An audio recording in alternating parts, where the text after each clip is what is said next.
আজ খুব সহজ পদ্ধতিতে আপনাদের একটা রেসিপি দেখাবো। খুবই এত সহজ পদ্ধতিতে আপনারা করতে পারবেন।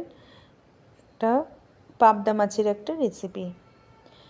আমি এখানে একটু সর্ষে আর একটু তিল নিয়ে নিয়েছি। তিল আর সর্ষে দিয়ে এত ভালো টেস্ট হয়, সত্যি বলছি। আমি আগে প্রথমে করিনি, আমি সর্ষে পোস্ত দিয়ে অনেকবার করেছি, কিন্তু তিল পোস্ত দিয়ে আমি এই তিল আর সর্ষে দিয়ে আমি প্রথম করলাম। এত ভালো টেস্ট হয়েছে, আপনাদের আর কি বলবো। আমি প্রথমে তিল আর সর্ষেটাকে একটু ভিজিয়ে রাখছি, এটাকে আমি পেস্ট করে নেব। আর আমি নিয়ে নিয়েছি পাবদা মাছ। এবার পাবদা মাছগুলোকে আমি এটা নুন হলুদ দিয়ে, যে কোনো মাছ নুন হলুদ দিয়ে তো মাখাতেই হবে, এটাকে আমরা পাবদা মাছটাকে নুন হলুদ দিয়ে মাখিয়ে রাখবো। এটা ভালো করে এটা মাখিয়ে রেখে তারপরে আমি যে সর্ষে আর তিলটাকে একটু ভিজিয়ে রেখেছি, ওটাকে কাঁচা লঙ্কা দিয়ে একটু পেস্ট করে নেব। তো এটা আমি করতে করতে আপনাদের বলে রাখি যে আমার রেসিপিটা যদি আপনাদের ভালো লাগে তাহলে অবশ্যই করে লাইক সাবস্ক্রাইব করে দেবেন, আর ফেসবুক থেকে দেখে থাকলে ফলো করে দেবেন। আর এই রেসিপিগুলো আমি যে দেখাই সেগুলো কিন্তু আমি কোনো খুব ঘরের সামান্য উপকরণ দিয়ে আমি এই রেসিপিগুলো করি। বিশ্বাস করুন, আমার কাছে এমন কিছুই নেই যে আমি খুব অনেক কিছু, দেখুন আমার নিজস্ব যে জিনিসপত্র আছে, আমি ঘরের যে খাবার খাই, আমি সেগুলোই টুকিটাকি দেখিয়ে থাকি। আমি আশা করি আপনারাও এইভাবেই করবেন। নিজেরা এরকম সুন্দরভাবে যদি রান্না করেন, খেতেও ভালো লাগে।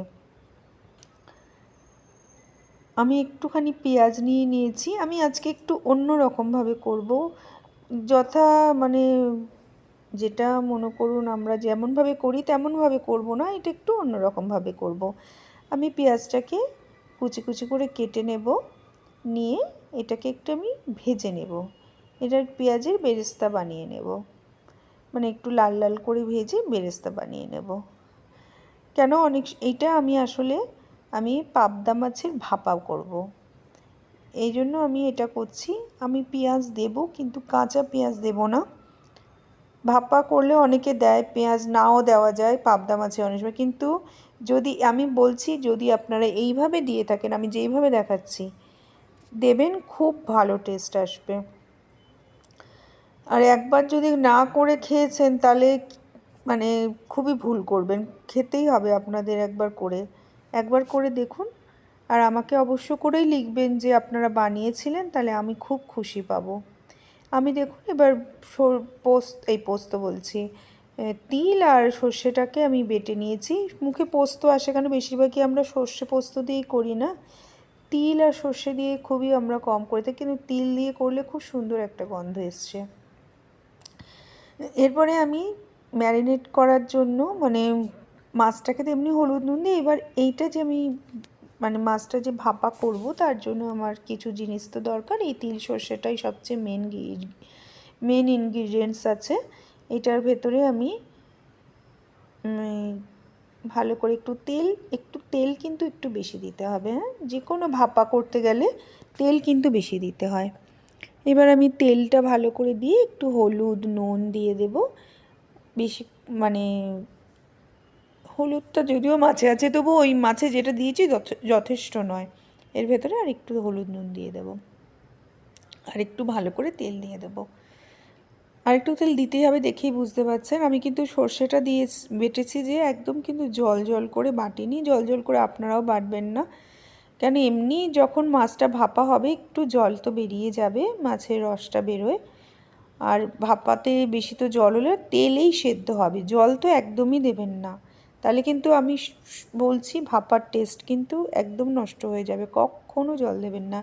এবার আমি পেঁয়াজ যে ভেজে রেখেছিলাম, সে ভেজে রাখা পেঁয়াজটা দিয়ে দিলাম, আর ওপর থেকে আমি কি করব, পেঁয়াজ ভাজার তেলটাও দিয়ে দিয়েছি, কেননা ওটা একটা অন্য রকম টেস্ট এনে দেবে। এরপরে আমি কাঁচা সর্ষের তেল দিয়ে ভালো করে ম্যারিনেট করে কিছুক্ষণের জন্য, আধ ঘন্টার জন্য আমি রেখে দিয়েছিলাম।